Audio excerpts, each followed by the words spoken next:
కమిషన్తో పోరాటం కాదు. ఎలక్షన్లో ప్రత్యర్థులతో పోరాడాలా, దానికోసం కావాల్సిన శక్తి, యుక్తి, ఓర్పు, నేర్పు, మార్పు, కూర్పు, చేర్పు అవన్నీ ఉండాలి. రాజకీయ పార్టీ కార్యకర్తలు ఆ యొక్క ఓపికను, ఆ శ్రమ పడే తత్వాన్ని అలవాటు చేసుకోవాలని సందర్భంగా నేను మనం చేస్తున్నాను. రాజ్యాంగం పట్ల అచంచల విశ్వాసం అంటే రాజ్యాంగం 100కు పైగా మార్చాం మనం, సార్లు పైగా. రాజ్యాంగం అంటే మన దేశం యొక్క ఐక్యత, మన దేశ ప్రజల యొక్క సమైక్యత, ఈ దేశంలో మూల నిర్ణయాలు అవుతున్నాయో ఆ సిద్ధాంతాలు వాటిని ఆచరించడం, పేదరిక నిర్మూలన, నిరక్షరాస్యత లేకుండా చేయడం, ఇవన్నీ కూడా మనం ఎప్పుడైతే పాటిస్తామో అప్పుడు మనం రాజ్యాంగం పట్ల పూర్తిగా శ్రద్ధ చూపించిన వాళ్ళు అవుతారు. మీ అందరూ కూడా మనం చెప్తున్నాం. అమెరికా మన వాజ్పేయి గారి పోఖరణలో బాంబు పరీక్ష చేస్తే అమెరికా ఆంక్షలు పెట్టింది. ఎట్లా చేస్తారు మీరు చేశారు కదయ్యా, వాజ్పేయి గారు చెప్పారు మీరు చూపిన మార్గంలో పోతున్నాం, ముందు మీరు చేశారు కదా అందుకని మేము కూడా చేశాం. మేము చేశాం కానీ ఉపయోగిస్తామని వాజ్పేయి గారు చెప్పారు. మేము అణుపరీక్షలు చేశాం, మా బలాన్ని చూపించడానికే కానీ ఎవరిపైన ఉపయోగిస్తాం. మొట్టమొదట నో ఫస్ట్ యూజ్ అనే కొత్త పాలసీ తీసుకొచ్చాడు ఆయన. నో ఫస్ట్ యూజ్, మేము ఎవరిపైన మా అంతటా మేము అణుబాంబుని ప్రయోగించము. ప్రపంచం అంతా నివరిపోయింది. ఇంక ఈ మాట చెప్పింది ఇంకేమంటారు, కాదని చెప్తారు వాజ్పేయి గారికి. అంత అద్భుతమైనటువంటి మేధాశక్తి, సమయోచితమైన స్ఫూర్తి శ్రీ అటల్ బిహారీ వాజ్పేయి గారికి ఉన్నాయని సందర్భంగా మేము చెప్తున్నాం. ఆర్థిక ఆకాంక్షలు పెట్టి ఆ ఆంక్షలు పెట్టినా ఆయన నా దేశ భద్రత కన్నా నాకు ఏది ముఖ్యం కాదు, ఎవరు ఎన్ని పెట్టినా నేను వాటిని దేశం కోసం భరిస్తానని అన్నాడు. వాజ్పేయి గారి శాంతిని ఎంతగా ప్రేమించేవారో దేశ రక్షణ విషయంలో అంత కఠినంగా, అంత దృఢంగా ఉండేవారు. పాకిస్తాన్తో సంబంధాలు మెరుగుపరచడానికి లాహోర్ బస్సు యాత్ర సేవలు ప్రారంభిస్తే, శాంతి మార్గాన్ని సూచిస్తే, అదే పాకిస్తాన్ కార్గిల్లో దొంగ దెబ్బ చెబుతామని చూస్తే భారత సైన్యానికి పూర్తి స్వేచ్ఛ ఇచ్చి శత్రువుడు తరిమికొట్టిన ధీరోదాతుడు శ్రీ అటల్ బిహారీ వాజ్పేయి గారి కార్గిల్ యుద్ధంలో పాకిస్తాన్ని మట్టు కనిపించాడు. శత్రువులు పర్వతాలపై నుండి మన సైనికులు అందరూ మనమేమో కిందన్నాం, వాళ్ళేమో కొండపైన ఉంటారు, ఆ నుంచి దాడి చేస్తూ ఉంటే వాజ్పేయి గారు స్వయంగా ఆ పర్వత శ్రేణుల దగ్గరికి వెళ్ళి సైన్యంతో నిలబడి సైన్యానికి ధైర్యాన్ని చెప్పినట్టు మహానాయకుడు శ్రీ అటల్ బిహారీ వాజ్పేయి గారు. జార్జి ఫెర్నాండెస్ గారు కూడా రక్షణ మంత్రిగా ఉండి అనేక సార్లు ఆయన సియాచిన్, కార్గిల్ లాంటి యొక్క మంచు ప్రదేశాలకు వెళ్ళి భారత సైన్యంతో గడిపాడు.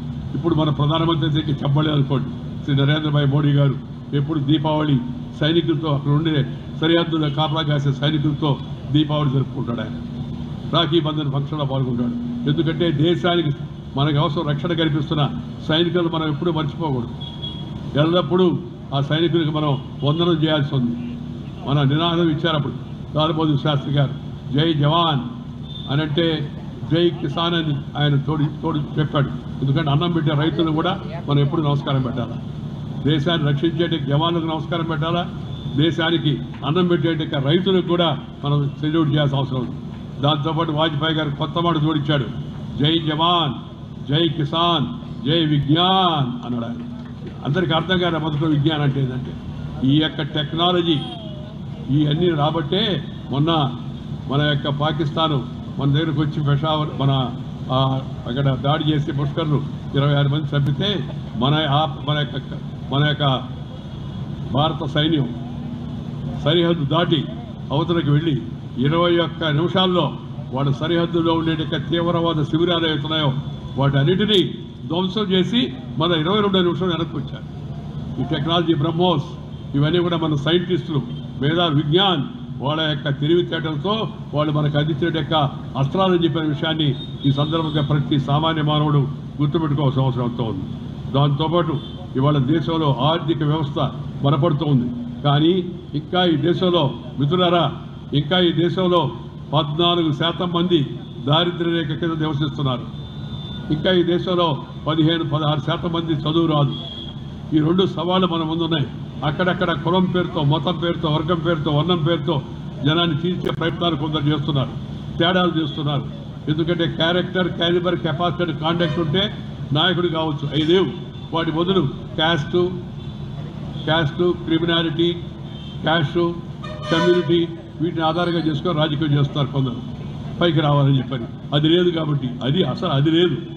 నేను చెప్పా కదా, క్యారెక్టరు, క్యాలిబరు, కెపాసిటీ, కాండక్ట్ లేదు. ఎలా వ్యవహరిస్తున్నారో కొందరు మనం చూస్తున్నాం. మరి అలా ఇవి కులాలను తీసుకొస్తారు, మతాలను తీసుకొస్తారు. కులము కన్నా గుణము ఉన్నా అనే విషయాన్ని మనం గుర్తుపెట్టుకోవాలి.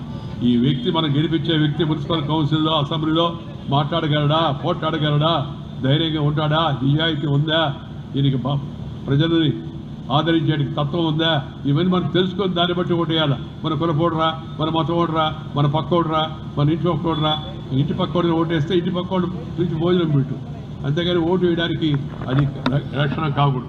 కాబట్టి దయచేసి ప్రజలందరూ కూడా వాజ్పేయి గారు చూపించినట్టు ఆ నేతృత్వం ఏదైతుందో ఆ నేతృత్వాన్ని, ఆ రోజుల్లో టెలికాం రెవల్యూషన్ వచ్చింది. ఈ టెలికాం చంద్రబాబు నాయుడు గారు కూడా వారు కూడా ఐటీ దాంట్లో ముందు అడుగేశాడు.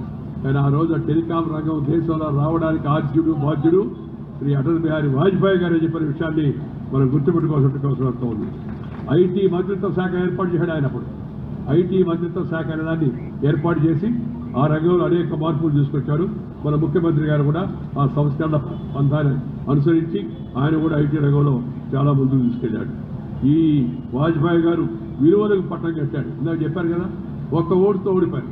ఆ రోజు నేను, ప్రమోద్ మహాజన్, సుష్మా స్వరాజ్, అరుణ్ జైట్లీ మేమంతా కూర్చున్నాం. ఒక ఓటు మేనేజ్ చేయడం పెద్ద కష్టమైన విషయం కాదు. మనకు ఒక ఓటు తక్కువగా ఉంది. ఈ రోజు తెలుసుకునే మీకు ఒక ఓటు తక్కువ ఉంటే ఏం చేస్తారు అని మాట్లాడుకుంటుంటే ఆయన దగ్గరికి వెళ్ళాం. సార్ ఒకటే ఓటు తక్కువ ఉంది, మేము ఏదో చూస్తున్నాం సార్ అంటే, ఏమి చూడకూడదు, ఓటు ముఖ్యం, అధికారం ముఖ్యం కాదు, దేశము దేశం యొక్క ప్రతిష్ట ముఖ్యం అని చెప్పి ఒక్క ఓటుతో పదవి ఆయన ఉపన్యాసం ఇస్తుంటే అందరూ ఏమనుకున్నారు, ఏమో చెప్పబోతున్నాడు. అదంతా ఉపన్యాసం అయిపోయిన తర్వాత నేను నేరుగా రాష్ట్రపతి దగ్గరికి వెళ్ళి రాజీనామా సమర్పిస్తున్నానని చెప్పిన ధీరోదాత్తుడు శ్రీ అటల్ బిహారీ వాజ్పేయి గారి విషయాన్ని గుర్తుపెట్టుకోవాల్సి అందరూ కూడా వదిలేస్తున్నాను. ప్రభుత్వాలు వస్తాయి పోతాయి, పార్టీలు వస్తాయి పోతాయి, కానీ దేశం శాశ్వతంగా ఉండాలి, దేశం పేరు శాశ్వతంగా ఉండాలని ఆ రోజు ఆయన చేసిన యొక్క ప్రకటన ఎవరు కూడా మర్చిపోరు.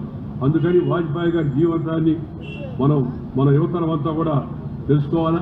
మనుషుల మధ్య గొడవలు పెట్టి గోడలు గడ్డం కాదు, వంతెనలు నిర్మాణం చేయడం నాకు ఇష్టమని చెప్పాడు ఆయన. గొడవలు పెట్టి గోడలు గడ్డం కాదు, మంత్రుల మధ్య వంతెనలు నిర్మాణం చేయడం మనుషుల మధ్య నాకు ఇష్టం అని చెప్పి అద్భుతమైన మాట చెప్పాడు ఆ రోజు ఆయన. అలాగే మనం కూడా ఎక్కడన్నా ఏదైనా పొరపచ్చాలు వస్తే, తేడాలు వస్తే వాటిని కలుపుకునేందుకు ప్రయత్నం చేయాలి. హిందువులు ముస్లింలు కలిసిగా ఉండలేరు అనే ఒక తప్పుడు సిద్ధాంతాన్ని జిన్నా చెప్తే దానికి గాంధీ గారు కూడా వెతబడిపోతే, నెహ్రూ కూడా వెతబడిపోతే ఆ రోజు భారతదేశం ముస్లింలకు పాకిస్తాన్, హిందువులకి హిందుస్థాన్ అని పెట్టారు. కానీ ఈ దేశంలో చాలామంది ముస్లింలు మేము పాకిస్తాన్కి వెళ్ళాం, మేము హిందుస్థాన్లోనే ఉంటామని చెప్పారు. అంటే వాళ్ళకి దేశం మీద ప్రేమ ఉంది కాబట్టి భారతదేశంలో మిగిలి ఉన్న ముస్లింలు అందరూ కూడా మన భారతీయులే. వేషం భాష వేరైనా మనమంతా భారతీయులం. अलग भाषा अलग वेश फिर भी अपना एक देश, వివిధత మే ఏకత భారత్ కా విశేషత అనే విషయాన్ని అటు ముస్లింలు ఇటు క్రైస్తవులు అలాగే హిందువులు అందరూ గమనించాల్సి ఉంది. పాకిస్తాన్ పోయారు. పాకిస్తాన్ శత్రువే కానీ మనకి మన దేశంలో ముస్లింలు కాదనే విషయం గుర్తుపెట్టుకోవాలి. మన దేశంలో ముస్లింలు కూడా మన తోడుగా ఉండేటి హిందువులు అందరూ కూడా కలిసిమెలిసి ఉండాలా, కలిసిమెలిసి అభివృద్ధి కోసం పనిచేయాలని చెప్పిన భావం తీసుకోవాల్సిన అవసరం ఉంటుంది.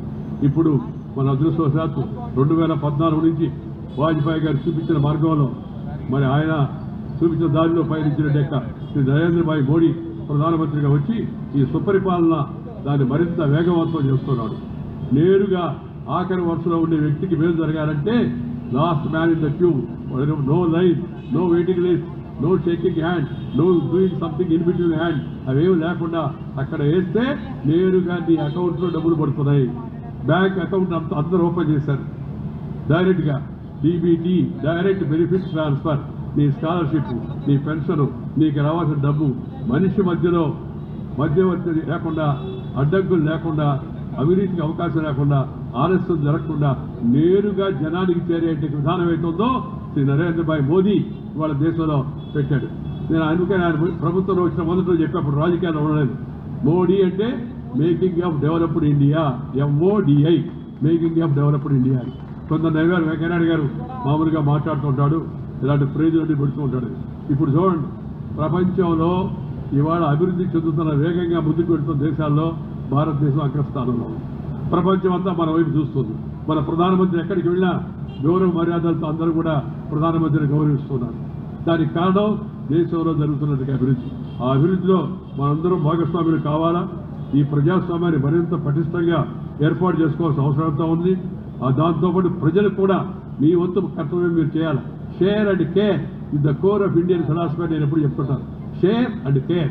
ఇతరులతో నీ ఉన్న సంపద ఇతరులతో కూడా కొంత పంచుకో. ఇప్పుడు ఈ చౌదరి గారు ఆయన మనుషులు పెట్టి ఇవన్నీ ప్రభుత్వం ఇస్తూనే కాదు, తన డోబిలో డబ్బులు కొంత ఖర్చు పెడుతున్నాడు. తన నియోజకవర్గం తన మీద ప్రేమ చూపించిన వాళ్లకు తిరిగి కొంత మేలు చేయాలంటే పని చూపిస్తాడు.